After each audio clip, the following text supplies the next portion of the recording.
Bonjour, bonsoir, bienvenue à la ZX Academy. On se retrouve aujourd'hui pour continuer nos cours de chirurgie pédiatrique et aujourd'hui nous allons voir les occlusions néonatales.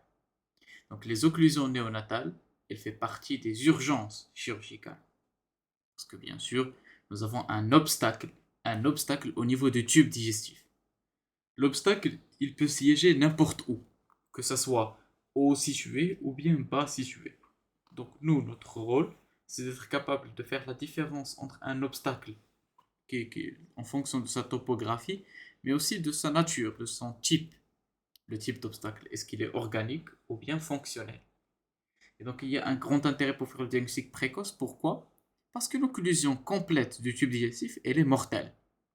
Rappelez-vous, nous avions vu la sténose hypertrophique du pylore et elle est non viable après 3 mois. Voilà. Son diagnostic précoce est primordial pour éviter les complications graves, comme on a dit, et on a besoin d'une bonne démarche diagnostique pour être capable d'approcher l'étiologie correctement. Parce que, comme on a dit, il y a certains signes que nous allons voir au fur et à mesure de ce cours qui vont nous permettre de faire la différence dans certains cas. Est-ce qu'il est haut situé ou bien bas surtout? Et donc, on va diviser le tube digestif surtout en deux grandes parties. Les occlusions qui sont hautes et vont intéresser le duodénum et les premières anses jéjunales, et les occlusions qui sont basses. Les occlusions qui sont basses, donc on va distinguer l'intestin grêle, le côlon et le rectum. Voilà. Donc toutes ces structures peuvent subir différentes anomalies qui vont induire un blocage, donc une occlusion complète ou bien voilà. Donc un petit rappel au niveau de l'embryologie, le tube digestif, il subit une perméabilisation au début. Ça veut dire qu'au début, c'était un tissu, un organe qui n'était pas creux. Et donc, c'est un défaut de perméabilisation, c'est parmi les raisons pour lesquelles on peut avoir ces malformations. Donc, les malformations qui peuvent induire ces occlusions néonatales. Donc, les occlusions néonatales, elle est dominée par l'étiologie malformative.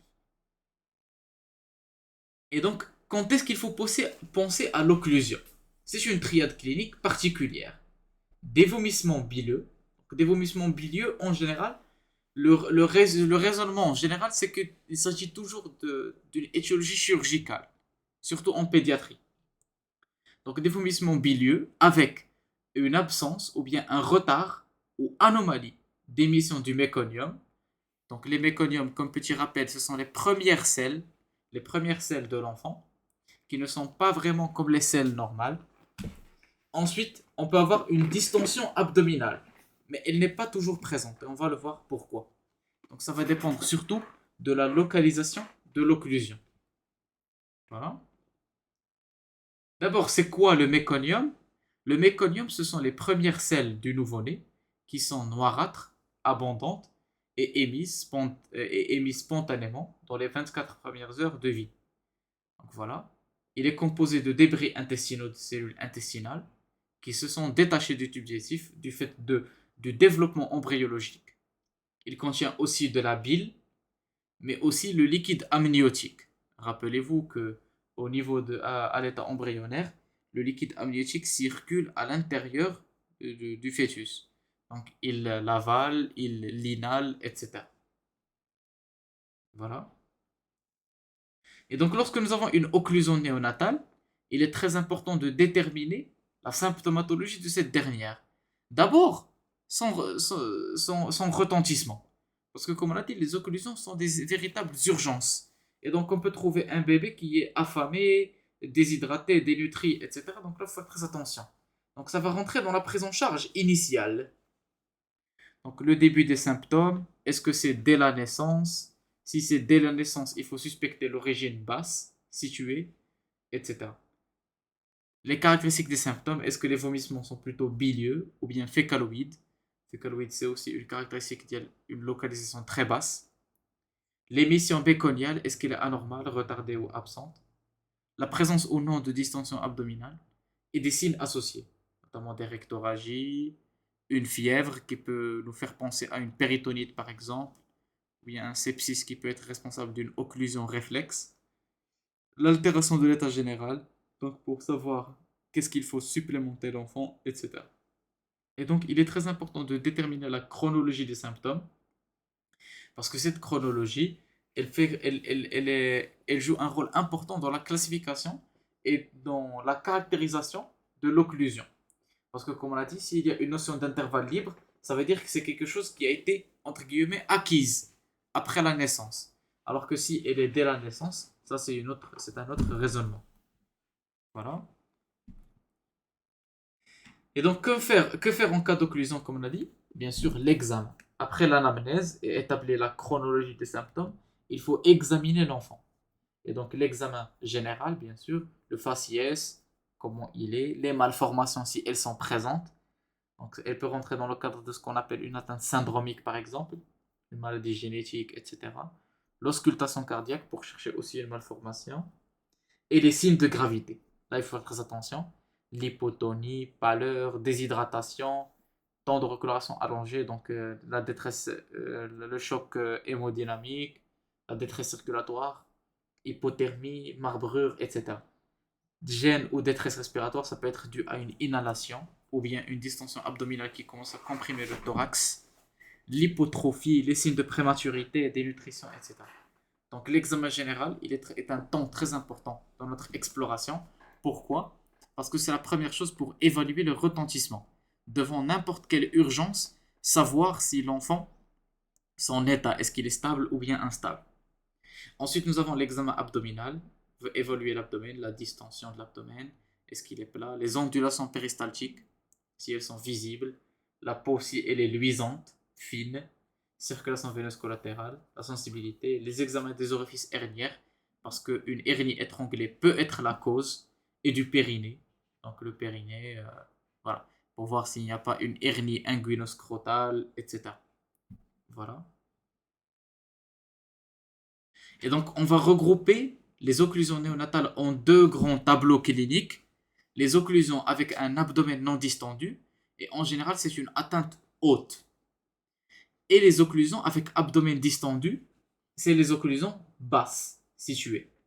Et donc, les occlusions hautes, on va dire, ça peut être une atrésie duodénale, ou bien un volvulus sur un mésentère commun. Donc, l'atrésie duodénale, il y a un problème au niveau du duodénum, qu'il soit de très petit calibre, et donc il peut bloquer, ou bien un volvulus. C'est une torsion de l'intestin sur un autre dû à un mésentère commun. Normalement, ce sont différents segments, chacun il a ses différentes attaches, mais si nous avons un seul mésentère commun, donc là, et bien sûr les autres étiologies, nous avons la maladie de Hirschsprung, que nous allons voir par la suite, l'atrésie du grêle, qui est assez rare, l'iléus méconial, bouchon méconial, etc. Et donc voilà, donc ça ce sont les deux grands tableaux cliniques. Et donc l'attitude par la suite, après une clinique, on va demander une radiographie. Une radiographie ASP face, debout et profil. Pourquoi? Pour chercher des signes radiologiques qui peuvent nous orienter vers l'origine. Donc pourquoi faire l'ASP? C'est surtout pour confirmer l'occlusion, parce qu'on va avoir des niveaux hydroaériques, mais aussi avoir des signes qui nous permettent de savoir quel siège de l'atteinte. S'il s'agit d'une occlusion haute, une occlusion basse, une occlusion colique, etc. Donc les différentes caractéristiques, rappelez-vous des niveaux hydroaériques, s'ils sont centraux, multiples, plus larges que haut, donc c'est plutôt haut situé. S'il est bas situé, ils sont plutôt périphériques, euh, plus larges que haut. Oui. Coliques. Coliques, ils sont périphériques en cadre plus haut que large, donc le côlon, plus haut que large. Et voilà. Et les niveaux hydroaériques sont moins nombreux. Alors que s'ils sont intestinaux, ils sont plus nombreux. Voilà donc l'ASP. Aussi différents aspects. Oui, donc là, l'image est à peine visible, Saraha. Bon.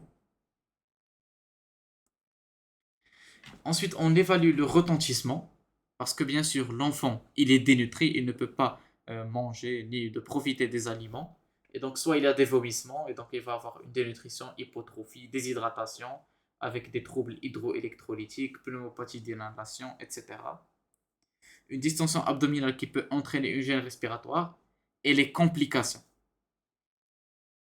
On peut avoir des signes de sepsis généralisée, abdominale, etc. Voilà. Et donc, quelle est la prise en charge initiale? Donc, la prise en charge initiale, une fois qu'un enfant, soit il vient d'être né, ou bien un enfant se présente aux urgences pour un tableau d'occlusion, donc là, il faut l'hospitaliser. Il faut l'hospitaliser pourquoi? Parce que, comme on a dit, il s'agit des urgences. Mais avant, des urgences chirurgicales. Mais avant de l'opérer, il faut le préparer. Et donc, comment le préparer? Donc, on va le réchauffer pour lutter contre l'hypothermie, une voie veineuse et perfusion, remplissage et correction des troubles hydroélectrolytiques, une sonde gastrique, un bilan complet, donc bilan complet pour voir d'abord le retentissement, ainsi un syndrome inflammatoire, s'il y a une contre-indication à la chirurgie, antibiothérapie s'il y a des signes infectieux, une supplémentation en la vitamine K pour le préparer, pour corriger les troubles de l'hémostase, l'échographie ou opacification, ça dépend de l'étiologie. Et puis, une fois que nous avons préparé le patient, ou bien le nourrisson, l'enfant, nous allons passer à la chirurgie. Et donc la chirurgie, elle varie en fonction de l'étiologie, de l'état de l'enfant. Bien sûr, s'il est urgent, on va l'opérer en immédiat. Et voilà. Donc on commence avec le premier groupe d'étiologie, le premier tableau clinique. Les occlusions hautes, et donc ce sont des occlusions qui ne donnent pas d'abdomen distendu. L'abdomen, il n'est pas distendu. Donc en premier lieu, nous allons voir un volvulus sur mésentère commun. Normalement, lorsque chaque structure a son propre péritoine viscéral qui lui permet d'être attaché, et donc ça va éviter qu'il y ait une torsion d'une structure sur une autre. Mais si nous avons un problème au niveau du développement, donc l'origine, c'est une anomalie de rotation de l'anse intestinale primitive, on aura un problème qui va favoriser la torsion autour de l'axe mésentérique. Et donc, c'est quoi le problème? Le mésentère, il contient quoi? Il contient les vaisseaux. Les vaisseaux, les ganglions, etc. Et donc, s'il y a une torsion autour de cet axe vasculaire, il y a un risque d'ischémie. Un risque d'ischémie et de nécrose. Et donc, c'est pour ça, c'est une urgence vitale carrément parce qu'elle peut rapidement évoluer vers le décès. Donc, véritable urgence chirurgicale, risque de décès, donc des vomissements bilieux avec intervalle libre, abdomen plat. Le méconium, il est émis normalement parce que, comme on a dit, c'est une atteinte de l'intestin grêle, ce n'est pas du côlon. Et donc, les signes de gravité des gênements, donc les gênements, c'est une souffrance pour respirer, l'hypotonie, marbrure, pâleur, donc les signes d'état de choc, rectorragie, sensibilité abdominale, déshydratation, etc. Voilà. Le volvulus sur mésentère commun. Donc, on peut aussi demander une échographie ou bien un Doppler. À l'ASP, on va voir une dilatation gastrique et duodénale, tout simplement. Et à l'échographie, on peut voir ce qu'on appelle le Whirlpool sign. C'est quoi le Whirlpool sign? C'est un signe qui nous montre que les vaisseaux, ils sont tordus. Les vaisseaux, ils tourbillonnent entre eux. Et donc, ça montre qu'il y a une torsion. Voilà. Et donc, le traitement, il est chirurgical, en urgence, sans même attendre les résultats. Et donc, l'objectif, c'est de détordre ce mésentère. Et donc, mettre en mésentère commun, donc compliqué. Donc, le côlon gauche et grêle à droite. Donc, on va les séparer avec une appendicectomie de principe. Parce que, voilà, nous avions opéré l'enfant, donc on va enlever l'appendice aussi. Voilà. Et donc, comme on a dit, le risque, s'il y a un diagnostic tardif, c'est la présence de signes de gravité, une nécrose intestinale étendue, évoluant jusqu'au même décès. Et donc, d'abord, c'est la viabilité du segment intestinal, et ensuite, c'est la vie de l'enfant en lui-même. Et donc, c'est pour cela il faut immédiatement ou bien très rapidement prendre en charge ces enfants.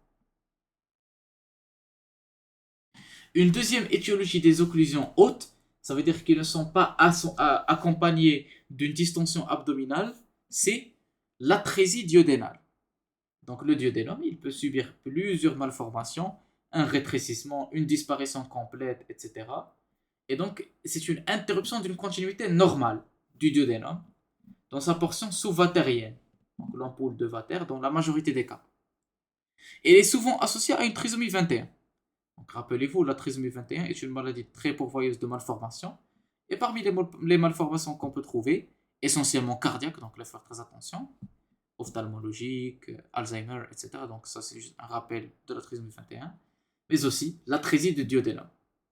Et donc excès d'épidermidation ou défaut de recanalisation, c'est ce qui va faire qu'on n'aura pas une lumière du même calibre.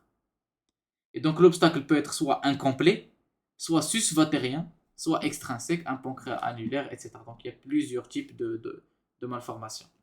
Mais la finalité c'est la même, c'est qu'il y a une obstruction au passage des aliments et qui va se manifester par très différents symptômes. Donc à l'échographie, on peut trouver un hydramnios, un aspect en double bulle, estomac et duodénum, un retard de croissance intra-utérin, et à l'IRM prénatal, on peut la mettre en évidence plus facilement, cette distension. Voilà. Et donc parfois on peut avoir un bébé hypotrophe, un faciès trisomique associé si l'origine de cette malformation est la trisomie. Vomissement bilieux dès la naissance, parce que c'est un obstacle surtout haut. Voilà, vomissement bilieux. Le méconium, encore une fois, il est émis normalement ou bien de coloration anormale. L'abdomen, il est plat. On peut avoir une voussure épigastrique. L'auscultation cardiaque est très importante parce que, comme on a dit, elle peut être associée à des malformations cardiaques, des signes de DHA parfois sévères, et donc la gravité. Donc troubles hydroélectrolytiques, hyponatrémie, hypokaliémie, etc. Donc là, il faut faire très attention. Ce sont des enfants à prendre en charge dès que possible pour essayer de sauver ce qu'il y a à sauver. Voilà.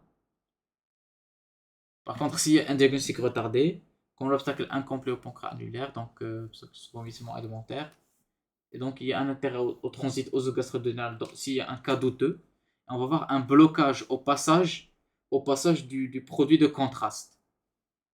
Diagnostic retardé. Bon. La prise en charge, c'est une urgence chirurgicale relative. Prise en charge médicale initiale, donc préparer l'enfant et ensuite faire passer à la chirurgie. Donc voilà, sondage, perfusion, vitamine K, échographie cardiaque si trisomie associée, etc. On passe ensuite au deuxième tableau d'occlusion. Les occlusions qui sont basses, ça veut dire au niveau de l'intestin ou bien le côlon. Et donc les occlusions qui sont basses, comme on a dit, leur caractéristique c'est qu'ils ont un abdomen distendu. Mais devant un abdomen distendu, on va faire ce qu'on appelle l'épreuve à la sonde. Donc c'est quoi l'épreuve à la sonde? Nous allons voir. Et si l'épreuve de la sonde est positive ou négative, nous allons évoquer d'autres étiologies. Voilà. Donc c'est quoi l'épreuve à la sonde? Donc nous avons un abdomen distendu, et donc toujours après l'ASP. Donc lorsqu'on introduit une sonde rectale par l'anus, il y a un affaissement de l'abdomen. Il y a une amélioration de son état. Ça veut dire que le blocage, il n'est pas endoluminal ou bien complet. C'est plutôt quelque chose de fonctionnel. Et donc là, ça fait une différence. Si la sonde elle est positive ou bien négative. Si l'épreuve est positive, on peut avoir un débâcle de méconium et de l'air en grande quantité, et c'est ce qui va faire un affaissement de l'abdomen. En d'autres termes, on a une levée de l'obstacle. Ça veut dire que l'obstacle, il n'était pas pariétal ou bien endoluminal. C'était autre chose. Par contre, si l'épreuve est négative, il n'y a pas de méconium ou bien pas d'affaissement de l'abdomen, l'obstacle, il persiste. Et donc ça, c'est un obstacle qu'on ne peut pas corriger juste avec une sonde. Et donc, si l'épreuve est positive, nous allons évoquer deux grandes étiologies. Donc, la maladie de Hirschsprung, très importante à savoir, et un bouchon méconial. Nous allons voir par la suite. Donc, la maladie de Hirschsprung, c'est quoi? La définition. Comme petit rappel histologique d'abord, le tube digestif, est une muqueuse composée de plusieurs couches. Donc, nous avons la muqueuse, la sous-muqueuse, la musculeuse et une adventice ou une séreuse.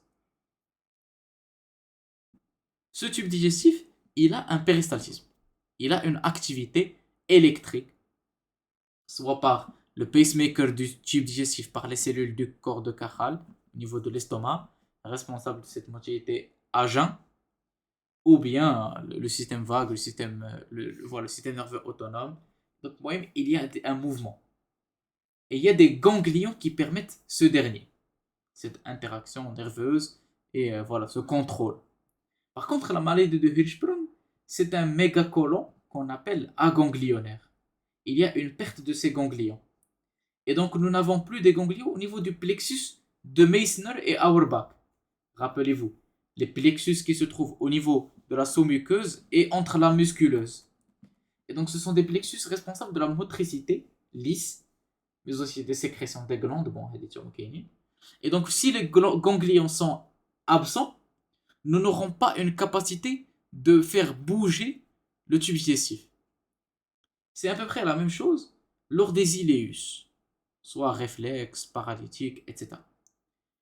Et donc, il s'agit d'une occlusion fonctionnelle.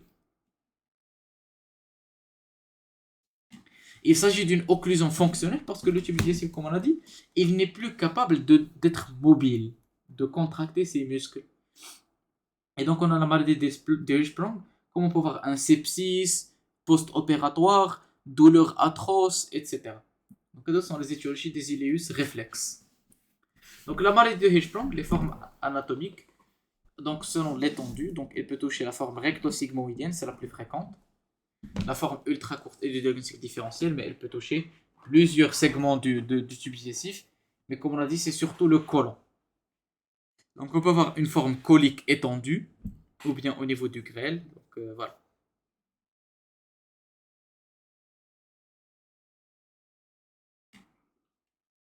Et donc comme on a dit, ce qui se passe, c'est que nous avons un côlon qui n'a pas de ganglion, ou bien un tube digestif sans ganglion. Et donc il est incapable de contracter son muscle lisse. Et donc on aura ce qu'on appelle le mégacolon aganglionnaire. Et donc il y aura un blocage, un obstacle, mais qui est fonctionnel. Il n'est pas organique. Ça veut dire que si on fait passer la sonde, il y aura le passage soit de l'air, soit du méconium, ça dépend de l'âge de l'enfant, les derniers de la sonde. Mais comme on a dit, c'est une atteinte plutôt fonctionnelle. Donc ce n'est pas un obstacle organique réellement. Voilà.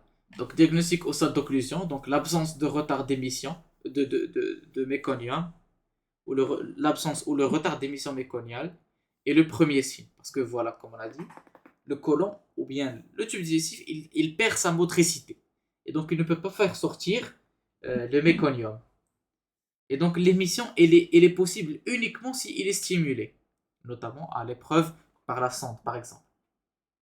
Et donc la distension abdominale, elle apparaît 2 à 3 jours par la suite.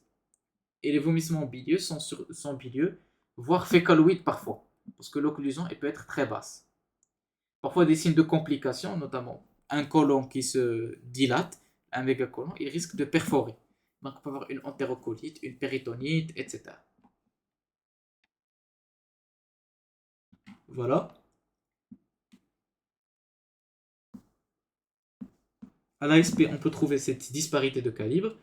Et à l'épreuve de la sonde, elle est positive. Et donc il y a voilà, l'émission de gaz ou bien de sel à la sonde et l'affaissement de l'abdomen. Et une fois qu'on fait l'opacification à la gastrographine, on met en évidence encore une fois cette disparité de calibre. Donc il y a un gros côlon au niveau du sigmoïde. Par contre, le rectum, il est très petit. Voilà. Donc la maladie de Hirschsprung, pourquoi il est très important de faire le diagnostic à un stade précoce? Parce que comme on a dit, l'évolution, elle évolue vers les complications, la dénutrition, etc. Et donc tout cela, voilà, il impose de trouver cette atteinte, excusez-moi, de trouver cette atteinte dès que possible. Dès que possible pour être capable de prendre en charge ses enfants et de lutter avant l'apparition des complications, notamment les troubles hydroélectrolytiques, la dénutrition, l'hypotonie, etc. Et donc voilà. Donc, diagnostic, comment le confirmer d'abord? Donc il faut faire une biopsie. Une biopsie pour voir l'absence de ganglions, comme on a dit. C'est une définition histologique. Et donc par la biopsie rectale, pince Noblet. Donc c'est elle qui confirme le diagnostic. Et voilà. Par contre, les autres signes, ils affirment. Ça veut dire qu'ils nous orientent. Mais la confirmation, elle reste histologique. Donc, l'histologie, elle met en évidence cette absence de ganglion. Et donc, une fois qu'on confirme la maladie de Hirschsprung, le traitement, c'est un côlon ou bien un segment intestinal qui est fonctionnellement anormal.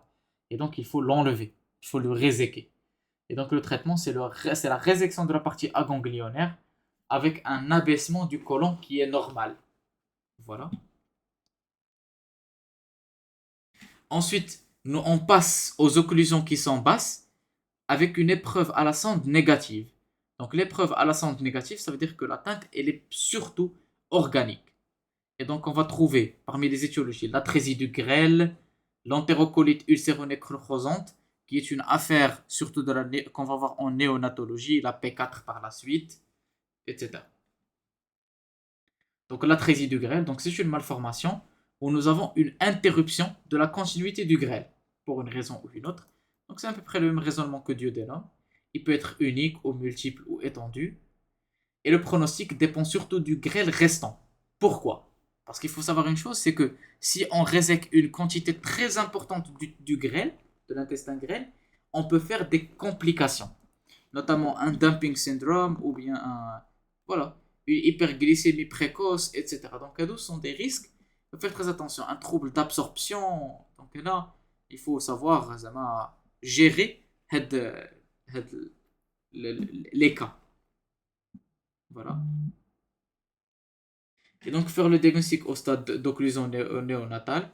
Donc, distension abdominale importante parce que, comme on a dit, c'est une atteinte basse. Les vomissements qui sont bilieux. Le méconium, donc méconium rare. Risque de péritonite par perforation parce que, comme on a dit, le tube digestif, le grêle, il peut lui aussi perforer. L'ASP, il montre des niveaux hydroaériques nombreux. Et épreuve à la sonde, elle est négative. Donc, d'où les caractéristiques d'Eolha. Et donc, le diagnostic anténatal, on peut faire l'échographie.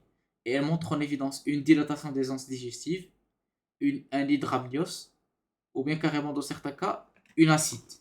Une acide, calcification, donc c'est la péritonite méconiale anténatale. Donc c'est une entité à part. Voilà. Et donc le traitement c'est chirurgical, résection des segments qui sont anormaux et anastomose. Mais là, faire très attention, le tube digestif, le grêle comme le nom l'indique, il est friable, il est fragile. Et donc il y a un risque de lâchage ou de sténose. Donc là, il faut faire très attention. Donc le pronostic dépend de la longueur du grêle restant, les formes multiples de mauvais pronostics. Voilà. Donc les complications, c'est le syndrome du grêle court. Donc, les complications, c'est la malabsorption, l'hyperglycémie précoce, etc. Ensuite, nous avons l'ileus méconial. L'ileus méconial, c'est quoi? C'est un obstacle dû au méconium lui-même. Normalement, le méconium, il devrait être un peu fluide. Mais si nous avons un problème, notamment la mucoviscidose, comme petit rappel, c'est une maladie génétique où on aura du mucus qui est anormal, qui est trop lourd. Trop lourd. Et donc, il peut se manifester par différentes atteintes, notamment des atteintes respiratoires, donc des pneumopathies à répétition, dilatation des bronches, un trouble digestif, notamment ici l'ileus méconial, etc. Donc, le méconium, il est asséché sous forme de bile qui bloque au niveau de la valvule de Bowen. Et donc, on peut avoir un tableau d'atrésie de grêle, une notion de cas similaire dans la famille. Et le traitement, c'est le lavement par la gastrographine ou dérivation intestinale à type d'iléostomie pour éliminer le méconium qui est asséché. Ensuite, nous avons l'entérocolite ulcéronecrosante. Donc, c'est une entité que nous allons voir en néonatologie qui se produit surtout chez le grand prématuré. Elle est grave parce que, comme le nom l'indique, entérocolite, donc, elle touche le côlon et le grêle et elle risque d'évoluer vers la nécrose et la perforation. Donc, elle donne un tableau d'occlusion néonatale à ventre distendu. Donc, rappelez-vous rapidement les atteintes qui sont non distendues, c'est l'atteinte du duodénum et voilà, et volvulus sur mésentère commun. Voilà. Donc, le traitement, il est médical, chirurgical si nous avons une perforation, et le pronostic, il dépend bien sûr de la gravité et de l'étendue des lésions. Voilà. Ensuite, nous avons les étiologies. Le bouchon méconial, donc c'est un diagnostic d'élimination. Donc le bouchon méconial, c'est le méconium qui a bloqué un méconium normal. Ce n'est pas comme un méconium de la mucoviscidose qui bloque par un bouchon qui est épais. Il est plus fréquent chez le nouveau-né de la mère diabétique ou neuroleptique. Et donc, un tableau clinique qui évoque à peu près la maladie de Hirschsprung. Et épreuve à la sonde rectale, on trouve le bouchon méconial. Le transit il est strictement normal. Il est repris spontanément si on... Voilà. Ensuite, nous avons les occlusions fonctionnelles, où il y a un arrêt de cette contraction, ou bien ce péristaltisme intestinal. Comme on a dit, il peut se produire dû à une péritonite, infection urinaire, douleur atroce, etc. Donc ça, c'est l'iléus paralytique. Voilà. Ensuite, nous avons les causes rares, une atrésie colique, une duplication digestive, une hernie sur bride congénitale, une invagination, etc. Donc ce sont des occlusions rares, mais qui existent. Donc voilà. Donc pour terminer, on va voir ce raisonnement général, comme on a dit. Devant une occlusion néonatale, il y a surtout une triade, des vomissements, abdomen distendu et parfois, voilà, vomissement, abdomen distendu. Ça, j'ai oublié le troisième signe. Et donc, devant ce tableau, bien sûr, l'abdomen distendu, il peut être présent comme il peut ne pas être présent. Et donc, devant un abdomen distendu, on passe à l'épreuve de la sonde. Et l'épreuve à la sonde, elle nous oriente vers un groupe d'étiologies qu'il faut évoquer. Donc, en tête de liste, lorsqu'elle est positive, c'est la maladie de Hirschsprung. Et lorsqu'elle est négative, c'est l'atrésie du grêle. Par contre, si l'abdomen il est non distendu, ça peut être une arthrose duodénale ou bien un volvulus sur mésentère commun. Donc, ce sont les atteintes hautes. Voilà. Donc, on a terminé notre cours d'aujourd'hui. Si vous avez trouvé ce cours utile, n'hésitez pas à laisser un like et un joli commentaire. On se verra bientôt, Inch'Allah. Bon courage!